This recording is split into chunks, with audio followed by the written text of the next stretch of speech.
পূর্ব দিক থেকে উদিত করা সূর্যটাকে পশ্চিম দিকে বিকেলে তিনি ডুবিয়ে দেন। তুমি যদি পারো ওই সূর্যটাকে পশ্চিম দিক থেকে উদিত করে পূর্ব দিকে ডুবিয়ে দাও। সুবহানাল্লাহ পড়বেন না? দেখেন, ইনস্ট্যান্ট ইন্টেলেক্ট, মুহূর্তে বিচক্ষণতা, উইজডম কাকে বলে? নমরুদ পারবে? নমরুদের বাপ পারবে? ওর দাদা, ওর 14 গোষ্ঠী, গোটা বিশ্বের সব ক্ষমতাধর রাষ্ট্রনায়করা একসাথে হলে পারবে? বা বুহিতাল্লাযী কাফার পারে নাই, ব্যর্থ হয়েছে, এবার তেলে বেগুনে জ্বলে উঠেছে, রেগে মেগে আগুন বলে ফালকুহু ফিল জাহিম। ওর সাথে তর্ক নাই, না পেরে এবার এটারে আগুনে ফেলা। বিশাল বিশাল গাছ কেটে লাকড়ি এনে আগুনের কুণ্ডলি বানানো হলো, দাউ দাউ দাউ দাউ করে আগুন জ্বলে। আল্লাহর খলিল ইব্রাহিমকে আগুনে নিক্ষেপ করা হবে। আল্লাহর খলিল সাইয়েদনা ইব্রাহিমের হাতের মধ্যে রশি দিয়ে টাইট করে বাঁধা হলো, পায়ের মধ্যেও টাইট করে রশি দিয়ে বাঁধা হলো। আল্লাহর খলিল ইব্রাহিমকে আগুনের কুণ্ডলীর মধ্যে ফেলা হবে। অমিয়া, আপনি যে বিপদের কারণে ভয় পান, হতাশ হন, এটা কোনো বিপদ ওনার বিপদের সামনে? পটুয়াখালী আওয়াজ করে বলুন, সৈয়দনা খলিল ইব্রাহিমের বিপদের সামনে আমাদের বিপদগুলো কোনো বিপদ? এটা কোনো বিপদই না, এটা কোনো বিপদই না। হাত পা বেঁধে টাইট করে নিক্ষেপ করা হবে, সিম্পলি ফেলা যাবে না, কারণ দাউ দাউ করে দ্য ব্লেজিং ফায়ার, এমন আগুনের কুণ্ডলী, কাছে যাওয়া যায় না, আগুনের উত্তাপে নিক্ষেপ করা হবে। হাতে রশি বেঁধে পায়ে রশি বেঁধে আল্লাহর খলিল ইব্রাহিম আলাইহিস সালামকে আগুনের মধ্যে নিক্ষেপ করা হবে। আহা, এটার বলে অগ্নি পরীক্ষা। উনি অগ্নি পরীক্ষার সম্মুখীন হয়েছে, এজন্য কঠিন পরীক্ষাকে আমরা অগ্নি পরীক্ষার সাথে তুলনা করি, ঠিক কিনা?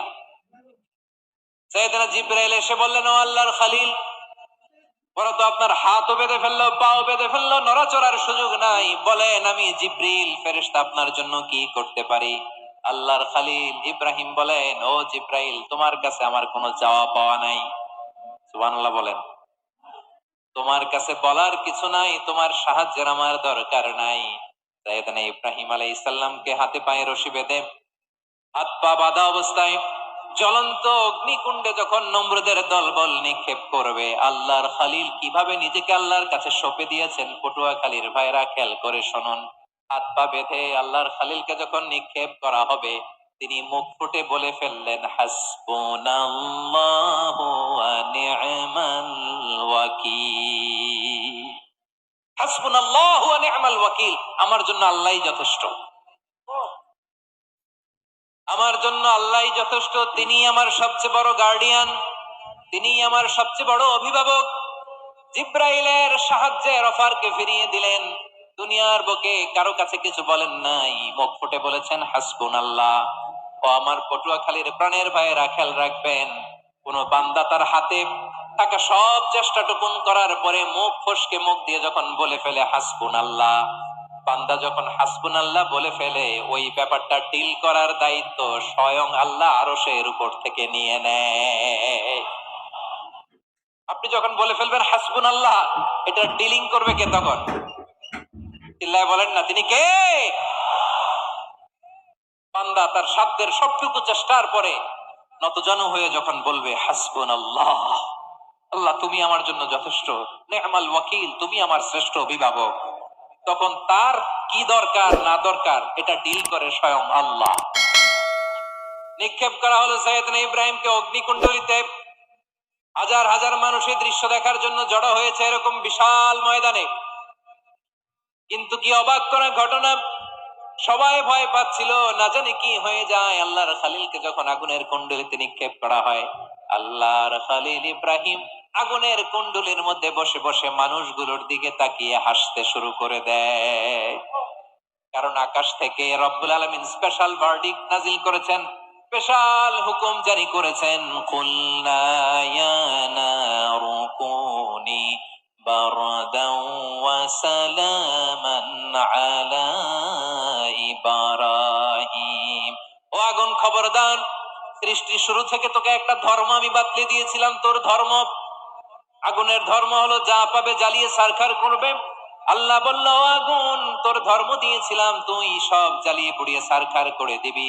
কিন্তু ক্ষণিকের জন্য আমি তোর জ্বালিয়ে দেওয়ার ক্ষমতাটাকে কেড়ে নিলাম, জ্বালিয়ে ভস্ম করে দেওয়ার ক্ষমতা আমি কেড়ে নিলাম। কুনি বারদান, ঠান্ডা হয়ে যা। কিন্তু এত বেশি ঠান্ডা হবি না আবার আমার ইব্রাহিমের জন্য সর্দি লেগে না যায়। সুবহানাল্লাহ, এত আসতে বললে হবে? কুনি বারদান, বারদ মানে বরফ, ঠান্ডা। ঠান্ডা হ, কিন্তু এত ঠান্ডা হবি না যাতে আমার ইব্রাহিমের কষ্ট হয়। আগুন বলে, আল্লাহ একবার বললা ঠান্ডা হ, আবার বলো এত ঠান্ডা হবি না যাতে খালিলের সর্দি না লাগে। কেমন ঠান্ডা হব, কেমন এনভায়রনমেন্ট তৈরি করে দেব বলো? আল্লাহ বললেন, সালামান আলা ইব্রাহিম, আমার খালিল, আমার কলিজা, আমার ইব্রাহিমের জন্য তুই জান্নাতের গুল বাগিচা হয়ে যা। ও ভাই, নবী মুসার মতো ঈমান হলে রাস্তা হবে সাগর জলে, নবী ইউসুফের মতন ঈমান হলে একে একে দরজা খোলে। নবী ইব্রাহিমের মতন ঈমান যদি আজও থাকে বিদ্যমান, অগ্নিকুণ্ডে দেখতে পাবে খুবসুরতে ফুল বাগান। কুলনা ইয়া নারু কুনি বারদান ওয়া সালামান আলা ইব্রাহিম। বান্দা যখন মুখ দিয়ে বলে হাসবুনাল্লাহ, আমার আল্লাহ আমার জন্য যথেষ্ট, এই বলে যখন নিজেকে সঁপে দেয়, তার কি লাগবে ওই দায়িত্ব স্বয়ং নিয়ে নেয় কে? সবাই বলেন, স্বয়ং নিয়ে নেয় কে? তাহলে আমার প্রিয় ভাইরা, বিপদের শুরুতেই আমরা বলবো ইন্না লিল্লাহ। শুরুতে কি বলবো? এরপরে যেই বাক্যটা পড়ে নিজের পরিস্থিতিকে আল্লাহর দরবারে সঁপে দিব, সেটা হচ্ছে হাসবুনাল্লাহ। সেটা কি? বিষ্ণু বলেন, লা ইয়াজালু লিসানুকা রাতাবান মিন যিকরিল্লাহ, সব সময় আল্লাহর স্মরণ দিয়ে, জিকির দিয়ে জিহ্বাটারে সিক্ত রাখো। আর শয়তানু জাসিমুন আলা কলবি ইবনে আদম, শয়তান বনি আদমের কলবে খামচি মেরে বসে থাকে। ফাইদা যাকারাল্লাহ খানাসা, মানুষ যখন আল্লাহ স্মরণ করে, জিকির করে, শয়তান দৌড়ে পালায়। ওয়া ইদা গাফালা ওয়াসওয়াসা, যখনই বনি আদম গাফেল হয় তখনই শয়তান তার হৃদয়ে ওয়াসওয়াসা দেয়। এজন্য বিপদে পড়লে ইন্না লিল্লাহ, নিজের সব টুকুন করার পরে, নিজের রোল প্লে করার পরে নিজেকে আমরা কি বলে সঁপে দিব? সবাই বলেন, সবাই বলতে হবে। আরো জোরে বলেন, মনে থাকবে?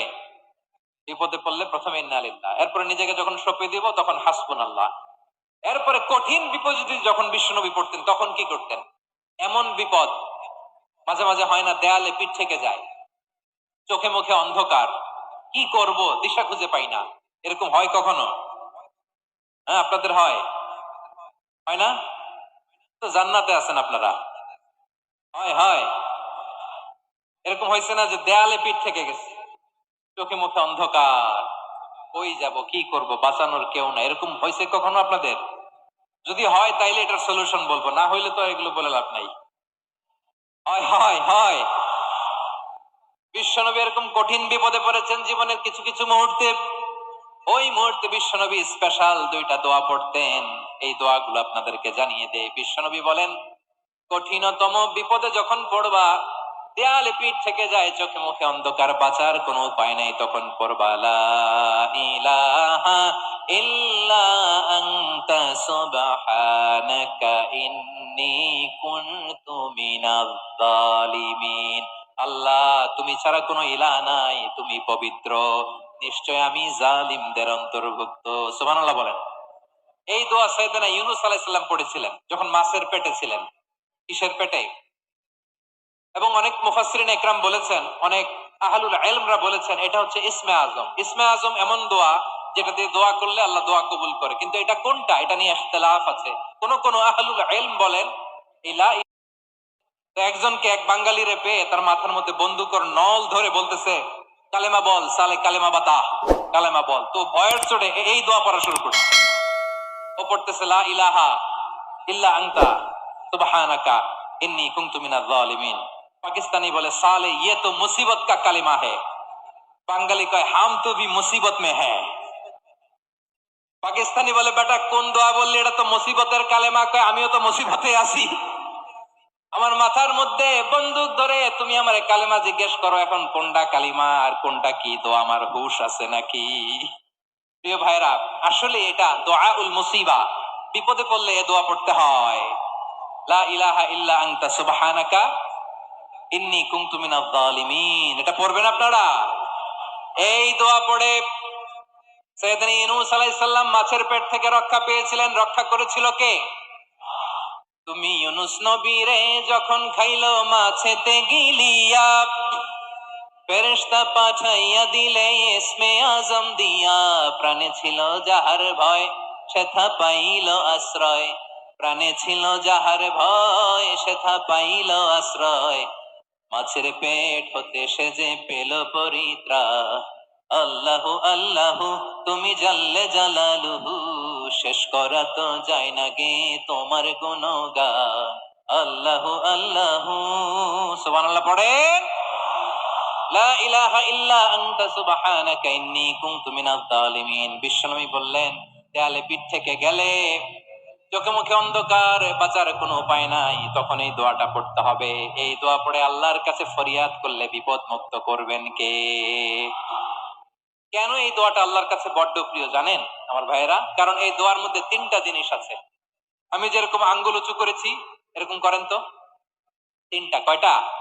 তিনটা। এক নম্বরে হচ্ছে তাওহীদ, দুই নম্বরে তাসবিহ, তিন নম্বরে তাকরীর। আই রিপিট, আবারও বলছি, এক নম্বরে তাওহীদ, দুই নম্বরে তাসবিহ, তিন নম্বরে তাকরীর।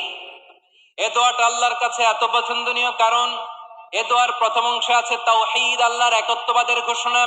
লা ইলাহা ইল্লা আনতা, ও আল্লাহ আপনি ছাড়া কোনো ইলাহ নাই, উপাস্য নাই। একথা বললে আল্লাহ বড্ড খুশি হয়ে যায়। সুবহানাল্লাহ পড়েন। এ দোয়ার দ্বিতীয় অংশে আছে তাসবিহ, মানে আল্লাহর প্রশংসা, প্রশংসা সূচক বাণী। সুবহানাক সুবহানাক সুবহানাক, ও আল্লাহ আমি আপনার পবিত্রতা ঘোষণা করছি। সুবহানাক, একথা শুনলেও আল্লাহ খুশি হয়ে যায়। সুবহানাল্লাহ পড়েন। এই দোয়ার তৃতীয় অংশে আছে তাকরীর, তাকরীর মানে পাপের স্বীকৃতি। তাকরীর মানে কি? তাকরীর মানে পাপের স্বীকৃতি। এই দোয়ার তৃতীয় অংশে আছে ইন্নী কুনতু মিনাল জালিমিন, ও আল্লাহ আমি জালিমদের অন্তর্ভুক্ত। আল্লাহ আল্লাহ আমি জালেম, আল্লাহ আমি ভুল করেছি, অন্যায় করেছি, আল্লাহ আমি জালেমদের অন্তর্ভুক্ত। এই পাপের স্বীকৃতি, অ্যাকনলেজমেন্ট আল্লাহ বড্ড পছন্দ করে। যখন আল্লাহর কাছে আপনি ছোট হবেন, ছোট হতে হতে যত ছোট হবেন, ওই দৃশ্যটা দেখতে আল্লাহ বড্ড পছন্দ করে। সুবহানাল্লাহ বলেন। তিন নম্বর অংশ ইন্নী কুনতু মিনাজ জালিমিন, আল্লাহ আমি জালেমদের অন্তর্ভুক্ত।